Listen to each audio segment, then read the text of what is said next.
সারা বিশ্বে আর্জেন্টিনা মিশর ম্যাচে রেফারিং নিয়ে কথা হচ্ছে। এবার সেই ইস্যুতে চুপ থাকতে পারলেন না mayor Zohran Mamdani. New York সিটির নতুন দ্রুতগতির বাস সেবা ফাস্ট বাসেস পরিকল্পনার উদ্বোধনী অনুষ্ঠানে ভিন্ন প্রসঙ্গে আলোচনায় আসেন শহরের মেয়র জোহরান মামদানি। পরিবহন পরিকল্পনা নিয়ে বক্তব্য দেওয়ার সময় তিনি মিশরের বিতর্কিত বিশ্বকাপ বিদায় প্রসঙ্গ টেনে রসিকতা করেন। অনুষ্ঠানে এক সাংবাদিক মেয়রকে প্রশ্ন করেন, দ্রুতগতির বাস চালু হলে অতিরিক্ত যে 6 মিনিট সময় বাঁচবে সেটা কিভাবে কাজে লাগাবেন? জবাবে হাস্যরসের সুরে মামদানি বলেন, জয়া স্যানিটারি ন্যাপকিনে 40 টাকা সাশ্রয়, এখন মাত্র 160 টাকা।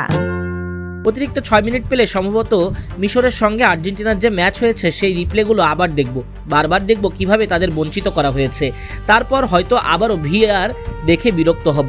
মেয়রের এই মন্তব্য সামাজিক যোগাযোগ মাধ্যমে দ্রুত ছড়িয়ে পড়ে। বিশেষ করে আর্জেন্টিনা মিশর ম্যাচের বিতর্কিত রেফারিং ও ভিএআর সিদ্ধান্ত নিয়ে চলমান আলোচনার মধ্যেই মামদানির এই বক্তব্য নতুন করে আলোচনার জন্ম দিয়েছে।